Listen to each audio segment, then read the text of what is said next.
This is Claudette Milner, host of A Matter of Interpretation. And today we have a guest, Cherise Lane. She is a domestic abuse survivor and advocate. Cherise, it's so good to have you on the show. Thank you so much for having me today. I want to start out looking at, and if you would give us just a short, brief bio of you and your personal experiences. Absolutely. And again, thank you for having me on the show today. I am a survivor of domestic violence. I am an advocate currently, so I speak on behalf of myself and women who are survivors and also who are going through.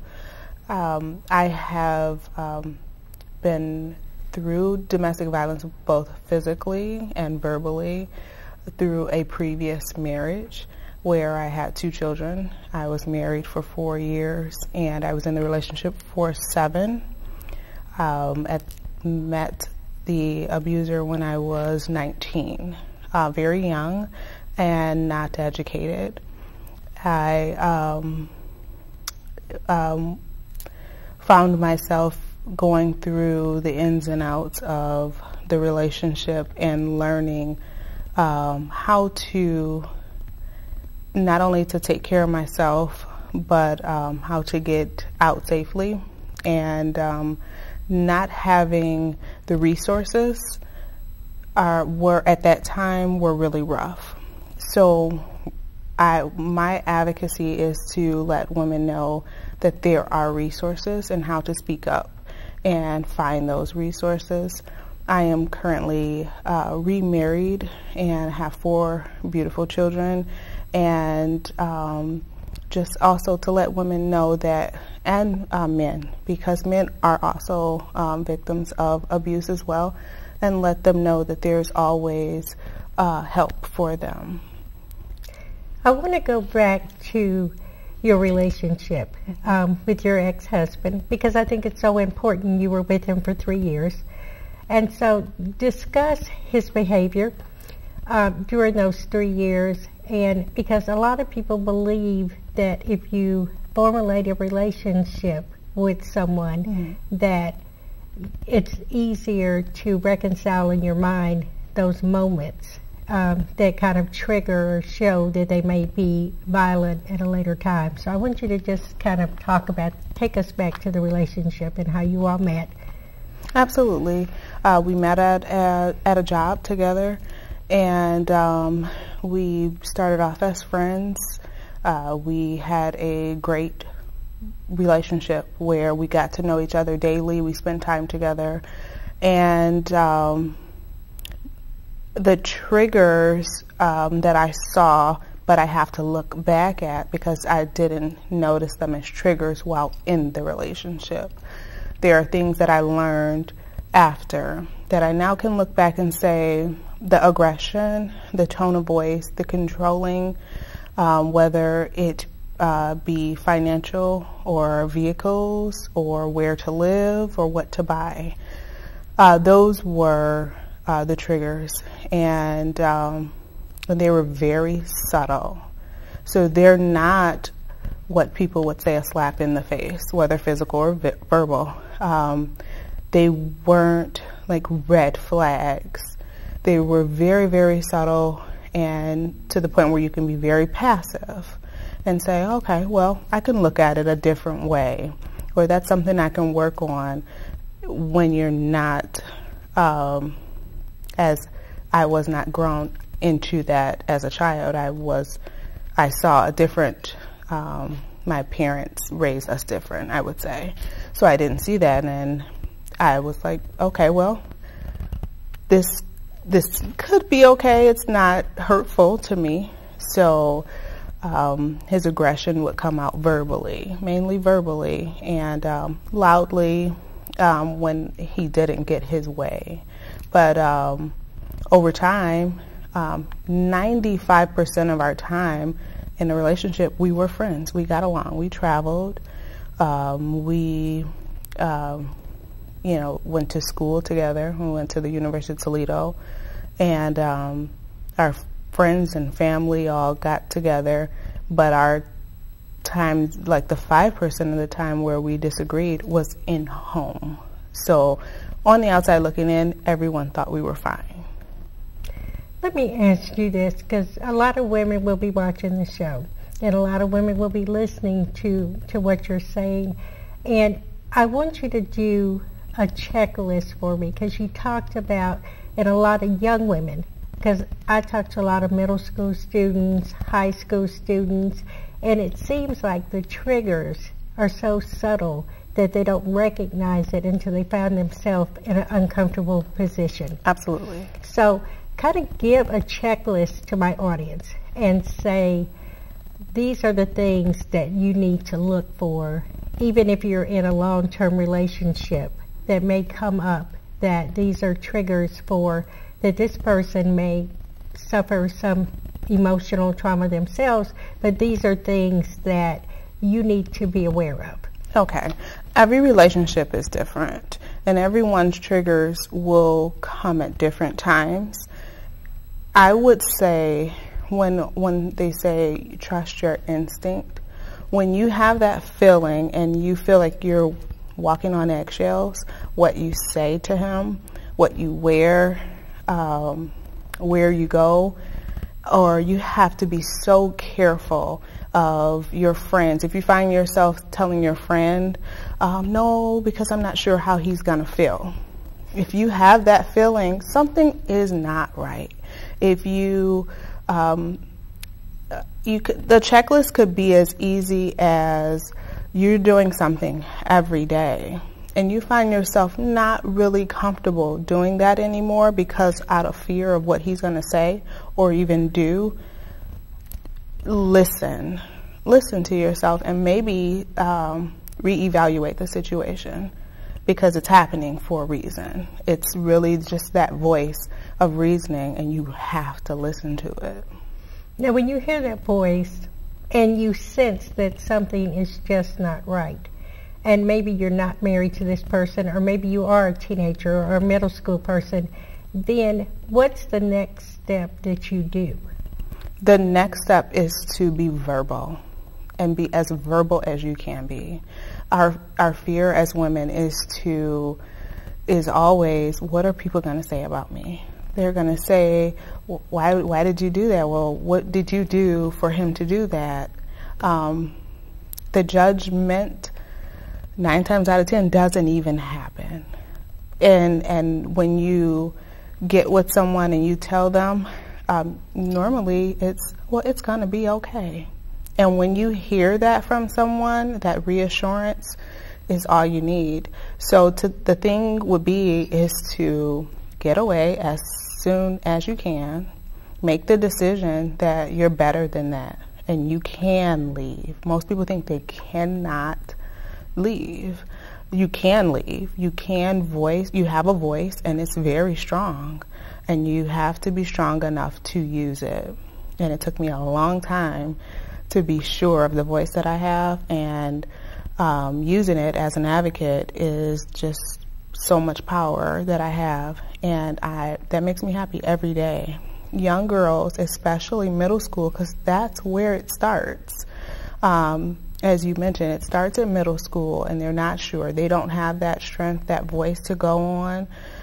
Counselors, reach out to a counselor, reach out to a teacher, reach out to a janitor. Reach out to an aunt, a neighbor, and if you can't, reach out to a parent, if you feel that you can't, because 9 times out of 10 you can, but if you cannot go home and voice that to your parent, reach out, because the help is there. The help is definitely there. Are there resources for that age, that particular age? I know a lot of times at church we have groups, and we have, temporary situations, workshops, but no follow-up there. So what resources are available to the teens of Detroit as far as referral systems and those kind of things, where they can go to talk to somebody, or they can get help with a situation if they fear getting out of it, or if somebody is aggressive? There's so many things like date rape and those kind of things that young people are dealing with. So where do they get help? The first thing would be counselors at the school. They all have the information.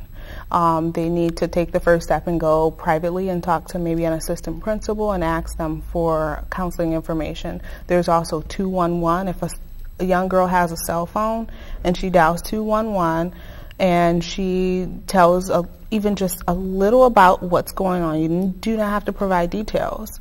There's information for teens and for women to get help and escape out, just maybe some advice. Maybe you want someone to listen to what happened that day.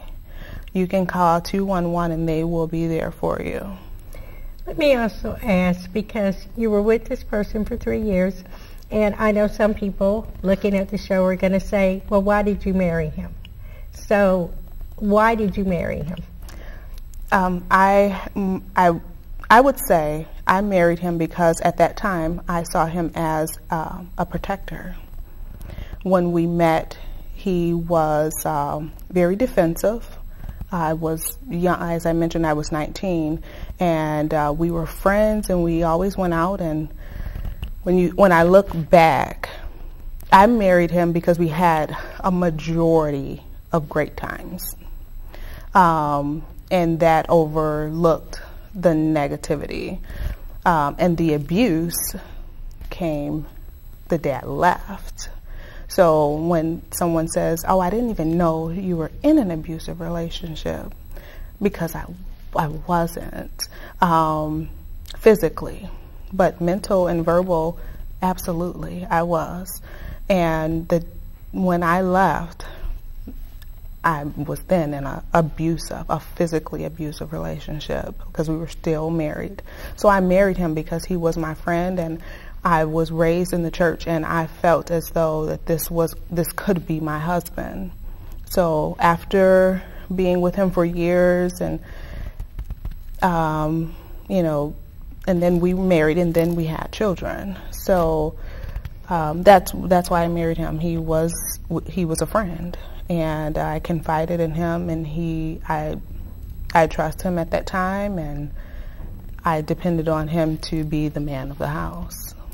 And I appreciate you being transparent, because we're trying to reach women who are in this particular situation, and they don't talk about it for the most part. It's hidden in church.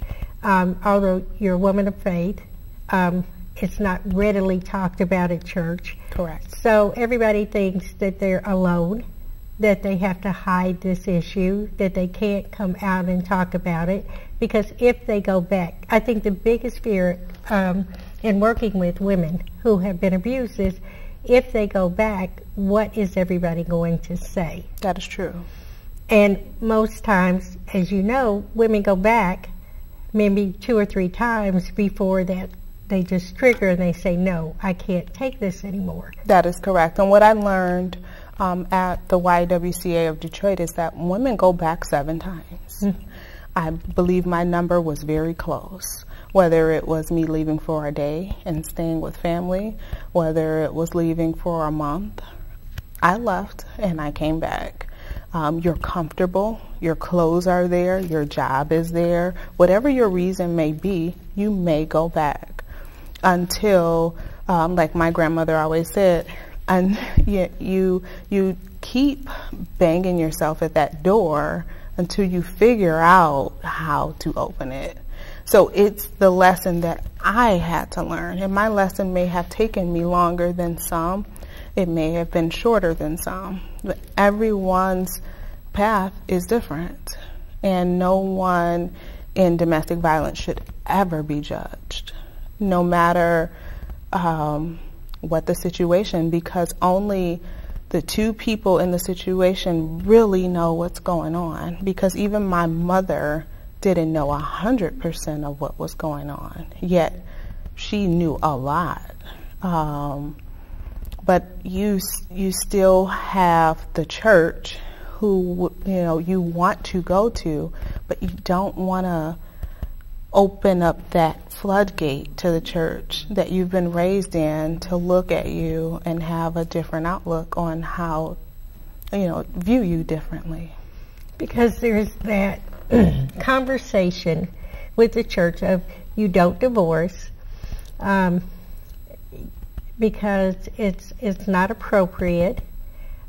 We don't really want to hear that you're going through drama because we have our own that we're hiding.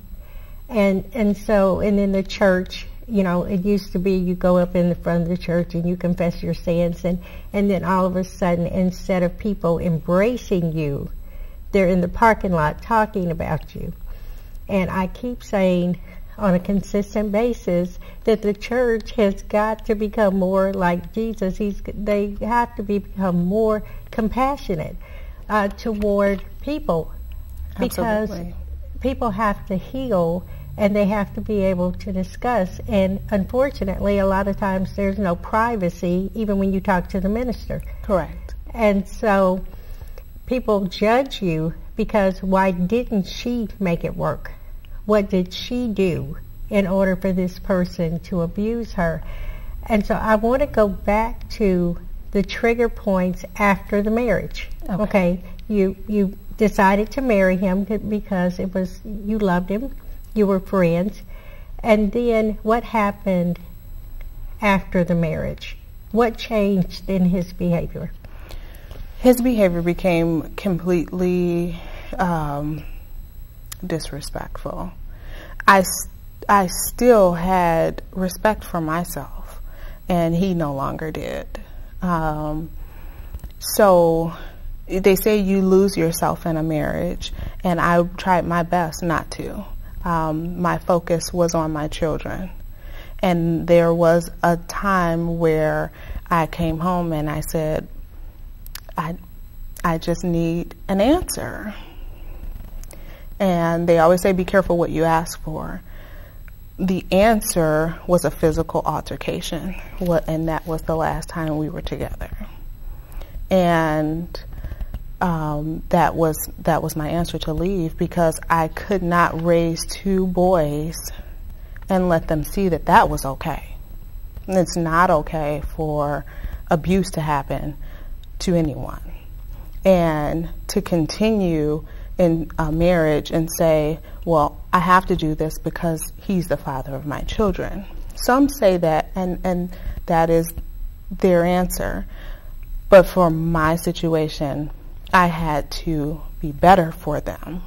And I wanted them to look up to me and say, thank you for doing what you did. I know it was rough, and whether it's 20 years from now. So the physical altercation started that day, the day I left.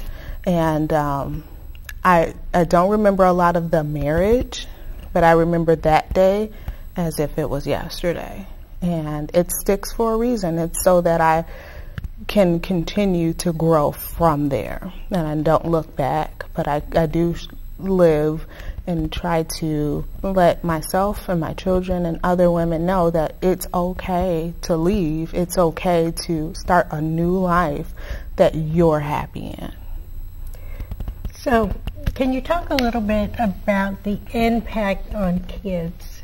That because most people come to the assumption that if you leave, it's going to hurt the kids. They're going to be without their father. And I know there are situations where women leave and they have to cut all ties because the kids may have been abused. But talk a little bit about the impact of staying on kids. That women that you counsel, that they stay in the situation or they go back on a continuous basis to the situation. What happens to the kids?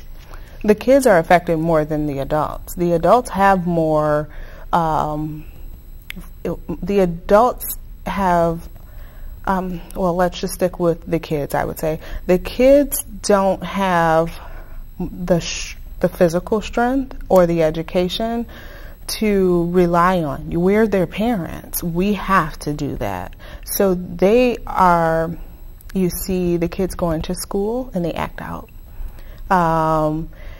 And then you wonder why. What's going on at home? And that's the first thing the teacher says. Are there any problems going on at home?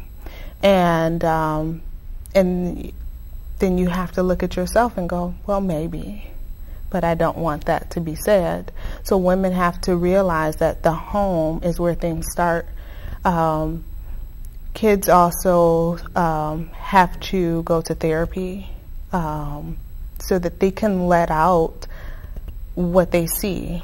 And you have to be careful, because children will say to people what they hear. They may say, you know, what their dad is telling their mom, that's maybe verbalized on the bus to children, to boys talk. The way boys talk to young girls on the bus is maybe how dad's talking to mom at home. Right. So you really have to be careful, because the impact is very strong.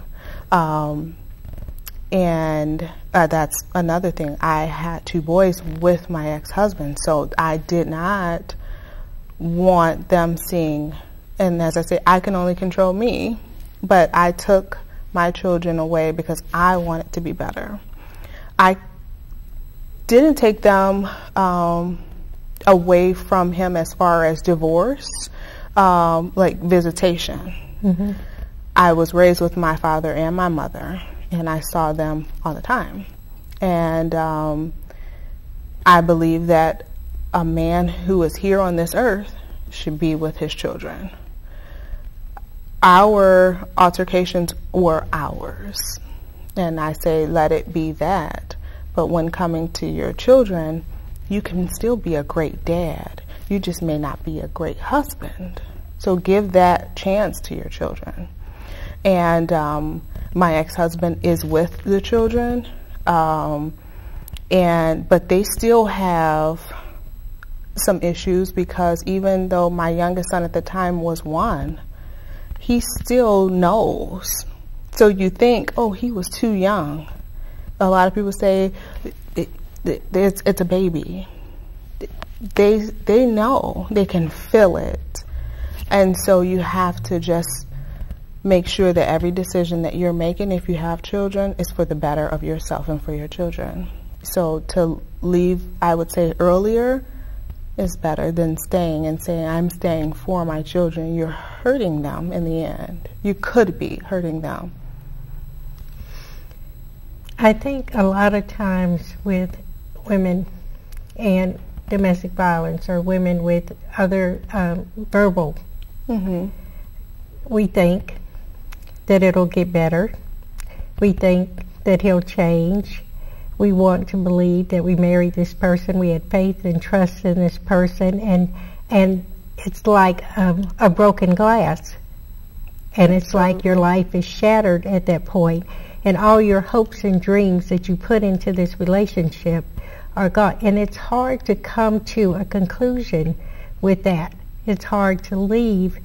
And so you had recently said you left a couple of times. The first time you left, how long was it? Maybe 2 days. I probably left for 1 or 2 days. And that's when he got physically abusive?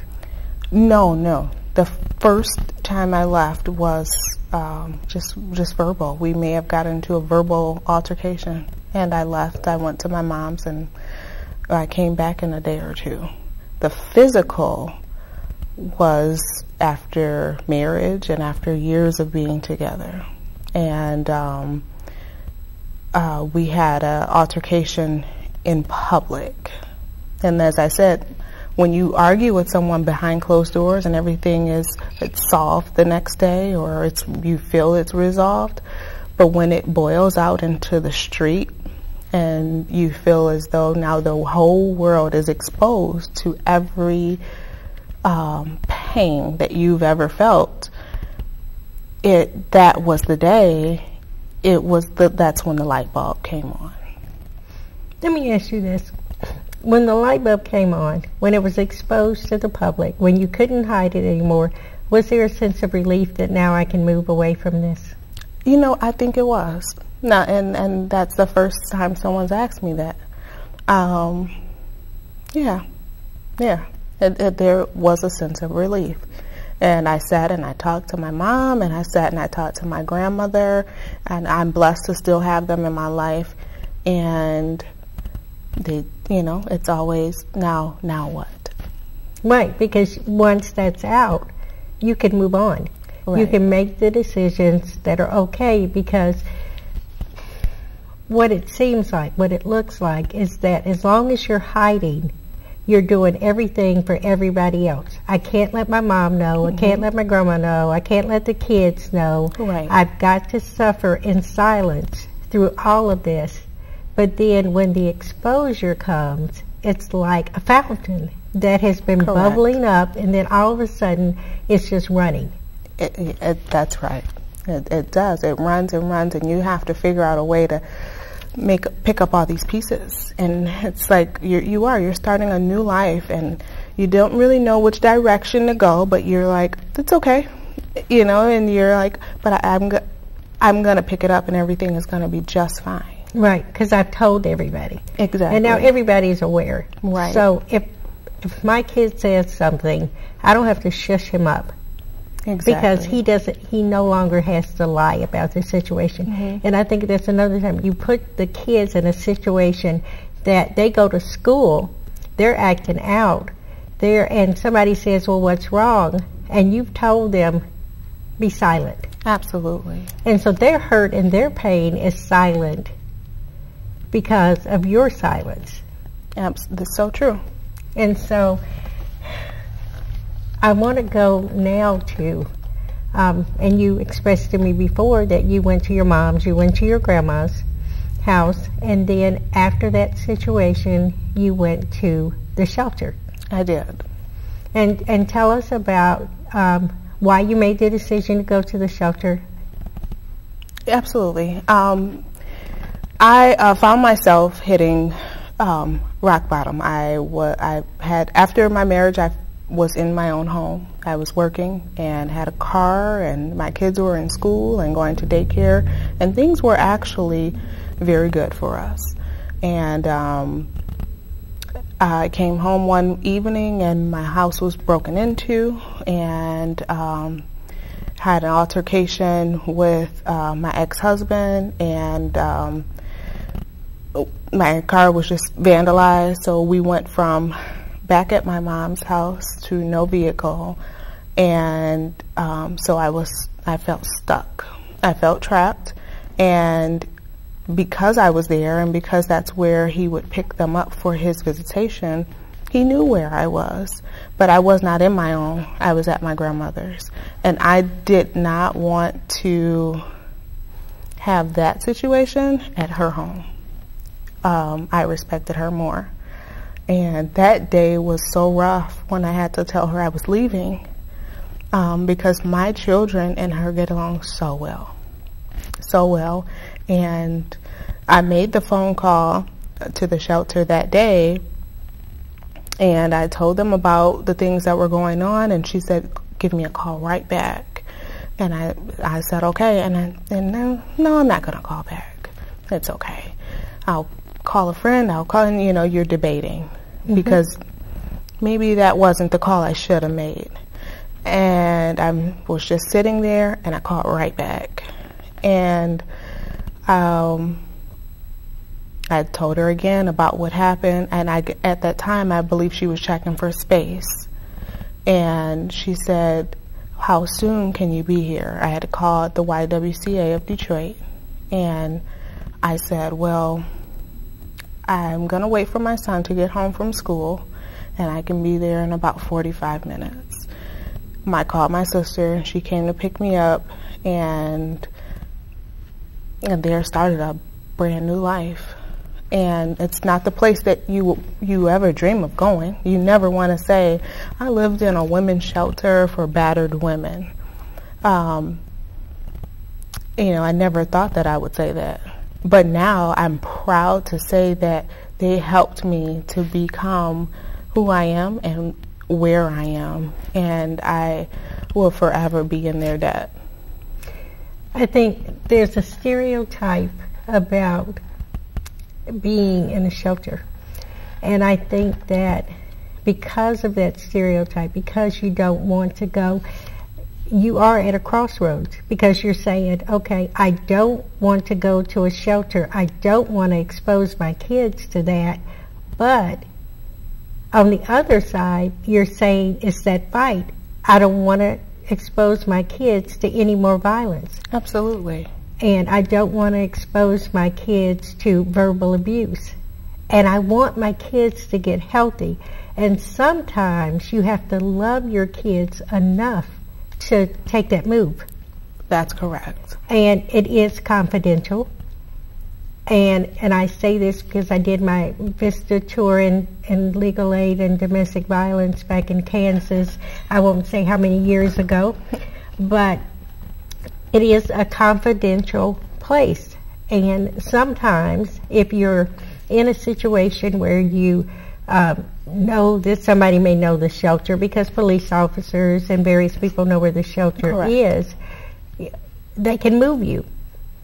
They can literally move you to a safe place, to a safe hotel. They can move you out of state. That is true. And I had one librarian that every day she took a little bit of her clothes to the shelter, and she had already gotten a library job in another state.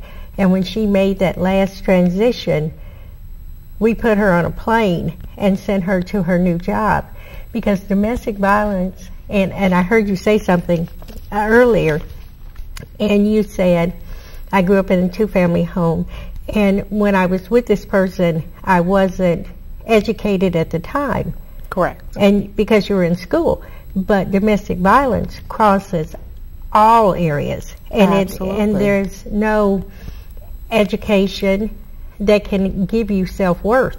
Right. It can give you the master's, the PhD, the legal, but it can't give you the self-worth that I get from my personal experience with God, where I know my worth, simply because by the grace of God, He has allowed me to know that I don't have to be in an abusive situation, that I want a man who loves me as God loves him.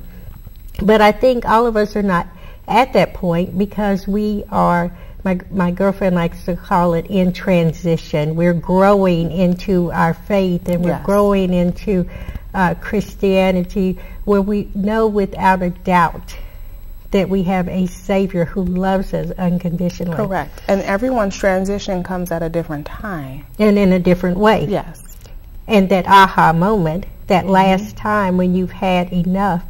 And because we don't want to say, as you said before, everybody's transition happens. Everybody gets that moment where they know that they need to make a change in their life, that they have a destiny within themselves, and that until they heal, they can't move forth. Absolutely.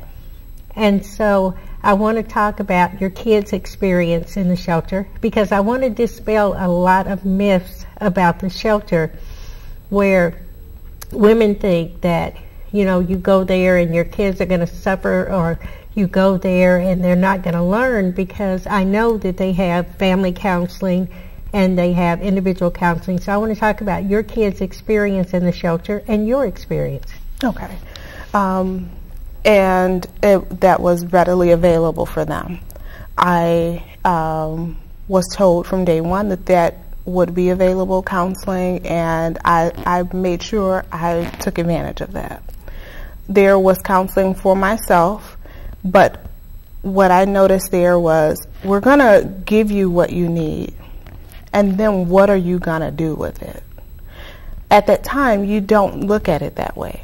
You look at it as if, are you going to walk with me the whole way? And I need help. I'm in a desperate state, and I just want you to tell me kind of what to do next, because I don't know. And I had, my counselor said, I'm going to give you this information. Take it and quietly decide, what is it that you need to do? What is it you need to change? And then I'm going to give you a counselor for your children and a therapist. At that time, I would see my kids go to counseling and therapy, and it was in play form. And there was a therapist there, and she was great with them. she was great with children in therapy, and they loved her. They would look forward to her coming there, and so did the parents, because that was a little bit of a relief. It let me sit quietly and watch them in a peaceful state that you realize they may not have been getting before or at home during the marriage or during the relationship. And they would say things to the therapist, and it was just a release for them. And my oldest son would come back and say, it was great, we talked about this, and she asked me how I felt, and I was like, well, that's wonderful.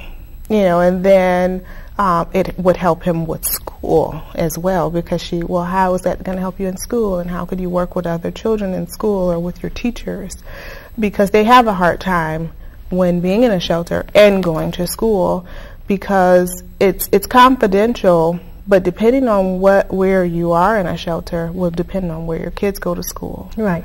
I made the choice to not go to a local school and just walk.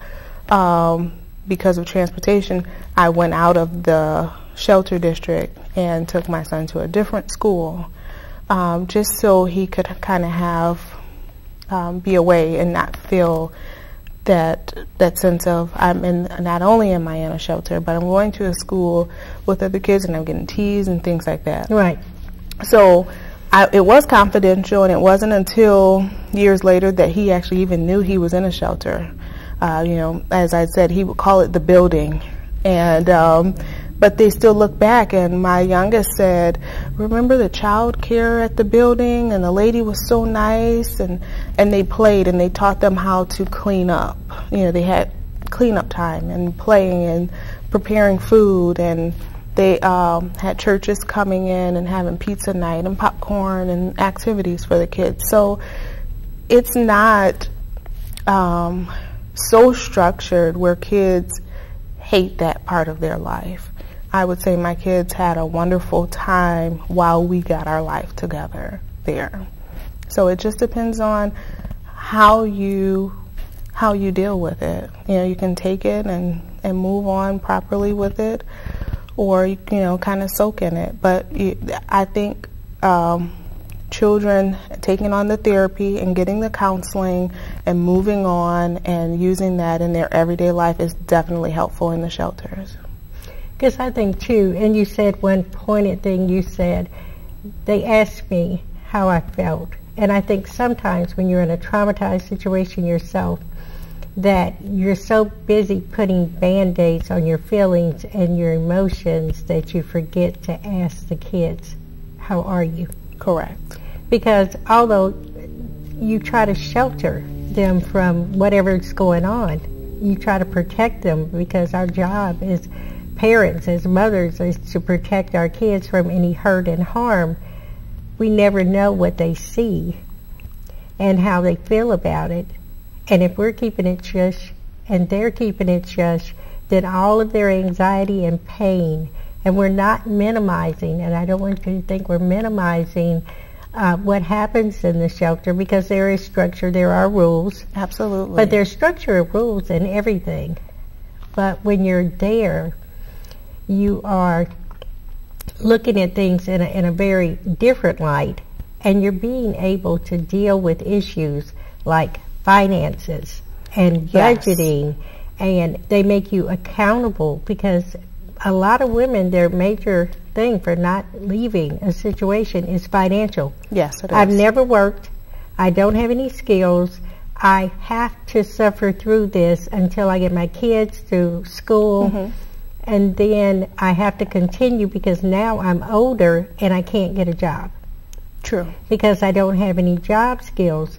So the shelter offers financial counseling. It does. And budgeting, and those helping with apartments and helping with food stamps. And I remember when I worked there, the first thing that we did was make sure that women who had no source of income immediately got some source of income in their hands. Correct. Now, it doesn't mean that they're going to stay longer.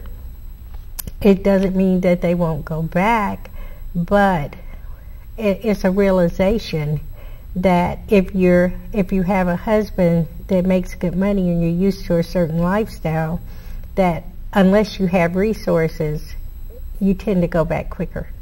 Correct. Because I was, I worked full time, went to school, and kids in daycare, rental homes. We had a business. So when everyone is different, you know, some are not educated, some are educated. As we mentioned earlier, it's not always, there are doctors and lawyers. There are women who go to court every day and help other women with domestic violence, and yet that same lawyer goes home and deals with it herself.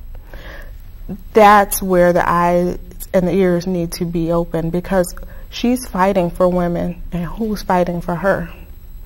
You know, those are things that have to be done and said and not judged.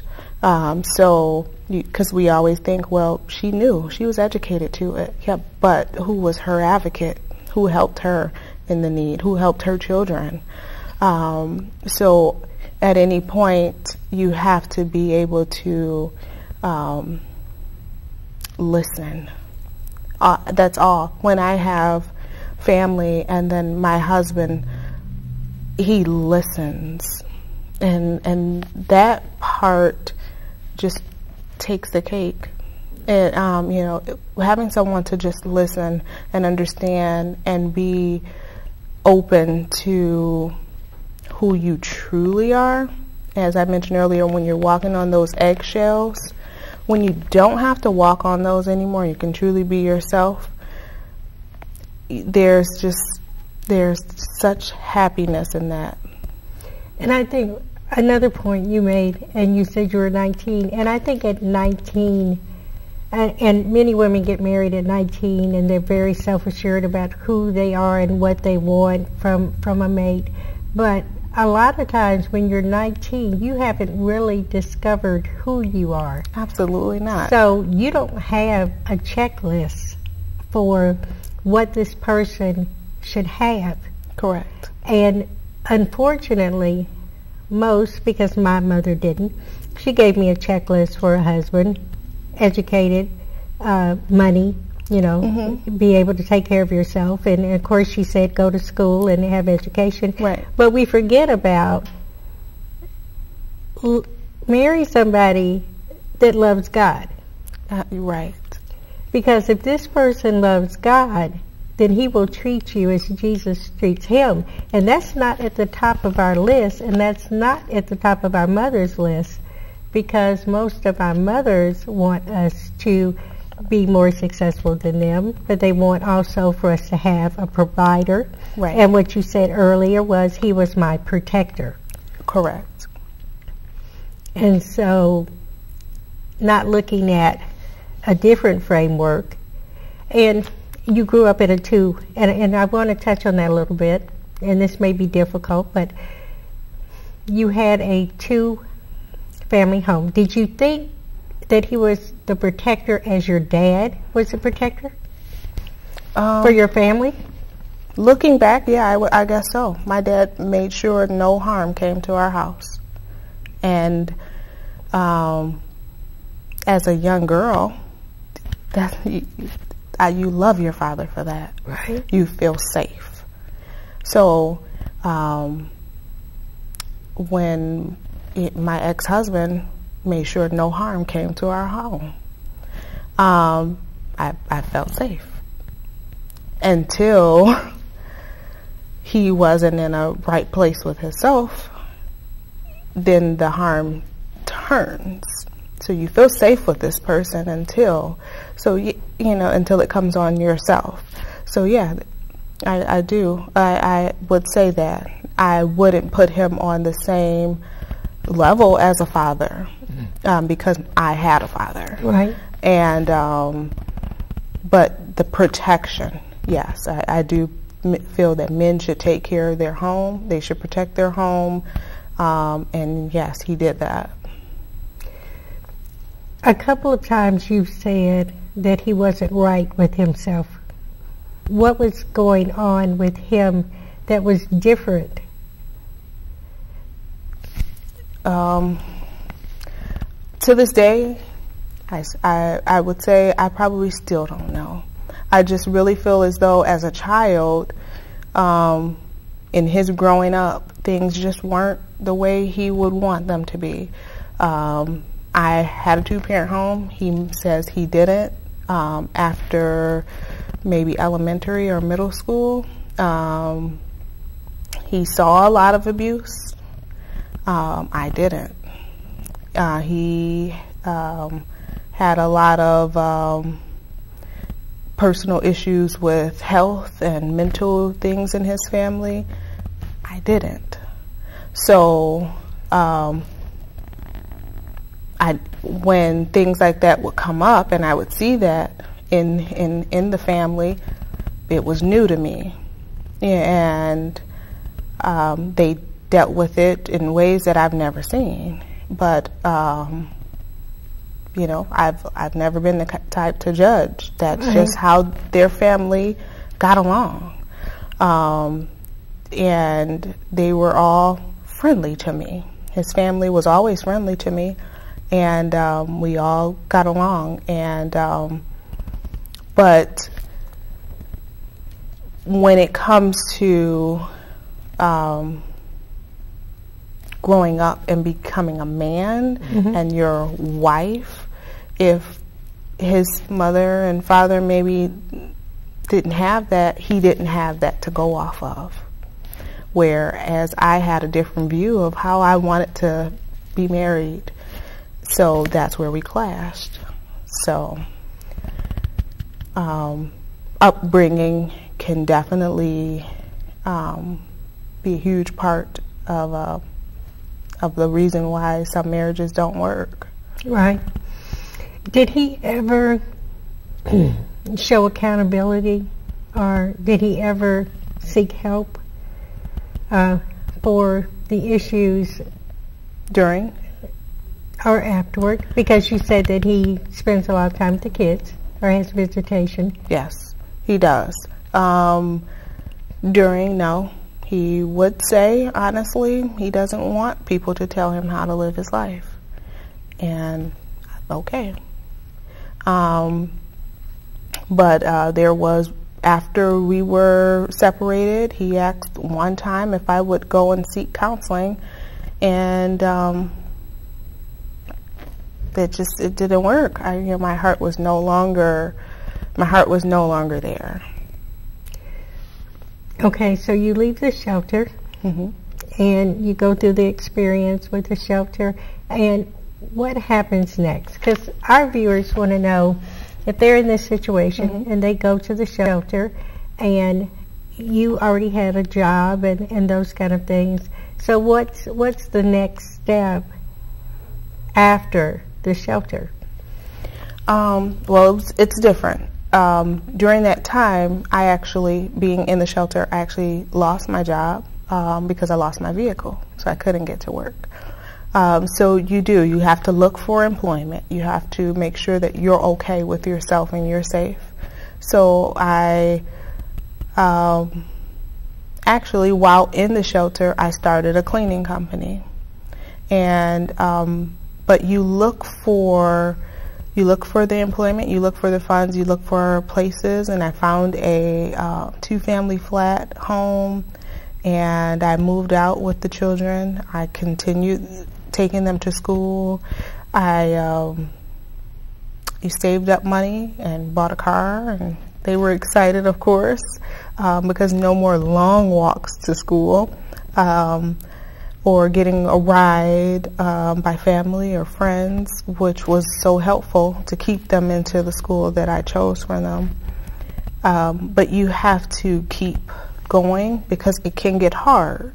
When you leave that shelter, you don't have those counselors or even the other women who are there to talk to, and the children don't have the other children there every day. So it's just you and your children and the next path. You have to look forward as to what to do and how to get financially stable. So everything you learn in the shelter, you have to take out. So if you're not taking on that advice, it can get rough. And life itself is going to bring you ups and downs, and you just have to be prepared for that. I've just been fortunate enough to stay in contact with the shelter. And, you know, I like I said, I'll always be forever thankful for them for being there and giving us the resources. The one thing that I do, you know, they had a support group there, but you can't go back when you leave to just go for support. So I did start my own support group for women who come out of a shelter, and you still need an ear. Maybe you don't have a friend to talk to, or a mother, or friends. So I do have a support group, and so I constantly am, you know, just trying to go forward at all times. And then you work at success for your children every day, and then you go through the courts, make sure everything is structured so that there is no derailment, there is no disagreements. If you have to go through the courts for PPOs, if you have to go through the courts for whether it's divorce, visitation, everything, there is always the help, the resources, and they're there to help you. Once you are a domestic violence survivor, you're always going to have the help, but you have to, you know, be willing and have a voice and go out and help as well. So let me ask you this. I'm assuming you work by or you do it by referral. By referral, yes. Okay. So what if you were in, how long have you had this group? Since 2011. Okay. So what if you're a woman and you're listening to the show, and you've been to the shelter, you're a survivor, you're living your life, and yet you don't have somebody you can talk to that really understands what's going on. Can they contact you? Yes, they can contact me personally. And then we meet every Wednesday in the local community, which is very confidential, but I can be reached. I can also be reached through the YWCA. They actually have my contact information, and they would just ask for Sharice and the support group that I have. Okay. Because I wanted to make sure that there was an avenue of support. And are there other support groups? There are other support groups throughout the city. And again, you can contact 211, and you would give them your address or zip code, and then they would refer you to the one that's closest to you. Okay. I want to go, and I want to backtrack a little bit, because we all know that there is elderly abuse. Yes. There are men. And I had the opportunity to meet one that was being abused by his spouse. And I had him tell me that the skillet accidentally fell out of her hand and hit him on the head. Because men are more secretive than women, because it's not macho to admit that your wife is beating on you. Some parents, some elderly also suffer abuse, and so is the Y open to other people, men that are abused, or is there a separate identity for our organization for men that are being abused? It would be separate for men. The YWCA, so of course the W for women. So it's for the women and the children, but you can contact the YMCA for the men. And if they are in need of help, of course, it would be there for them. But we tried, because you have women who, of course, may be abused by the men, so you have to separate that, of course. And but yes, YMCA of Detroit, or whatever city or state that you're in. Okay. And since we are aired in many countries, and there are women who still are being abused on a daily basis, and they think that this is all right, it's their culture, it's It's their men being their men. And there are women here, of course, that are in this cycle of domestic violence. And we call it the cycle of violence. How do we get, if you choose to stay in this relationship, how do we break the cycle of abuse so that your son, because you're for whatever reason, you want to stay in this relationship, what do we do for the young men who are seeing this on a continuous basis, but in all your heart you love your children and you want them to be healed and you want them to be able to go? Because, you know, we have Al-Anon for the kids, and what do we have? What is there for? You do have your church. If you don't have your church, you have a neighborhood church. You have neighbors. You have to have a different outlet. If you're going to stay, find a different outlet for your children. Put your children in a youth group and let your children get out of your environment. They cannot sit at home with you because you chose to stay and take the abuse. Find a school friend that they can confide in. Find a community center in your neighborhood and try to get them in a free program. If finances don't allow you to put them in a karate, gymnastics, or what have you, they have to stay busy and out of the streets or whatever community that they're in so that they don't get into negative things. So I was raised in the youth group as well. We are always on retreats and things like that, so I can still look back at that, and now I put my son in the same thing. He's constantly busy, and if I can't, I'll ask a sister, a mother, someone, can you please take on, you know, an activity or a camp or some information. Kids have to remain in a positive environment. Okay. And Sharice, I want to give you the opportunity to give the contact information for the support group, as well as to give the contact information for the Y. Absolutely. The contact information, you can contact Mrs. Curtis France at the YWCA of Detroit. The phone number shall be listed at the bottom of the screen. I do believe it's 313-861-5300. The support group is Beauty in Disguise, and if you contact the Y, you can get the referral from them so that it's confidential.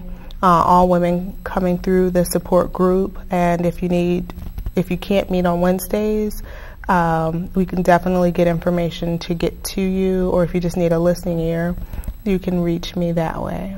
Okay. I want to end the show, and thank you, Sharice, for being here representing the YWCA of Detroit. I want to say to all women, you don't have to stay in an abusive situation.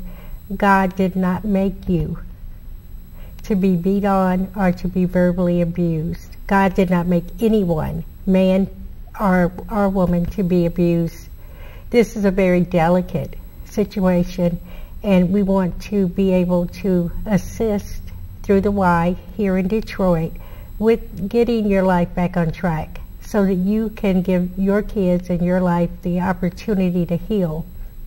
We don't advocate a divorce, but I do say that you need to remove yourself from that situation and pray about it, and just let God make the changes that He needs to make in both individuals and in your kids. We thank you for viewing the show. I'll be back in 2 weeks, and you have a wonderful day. Thank you.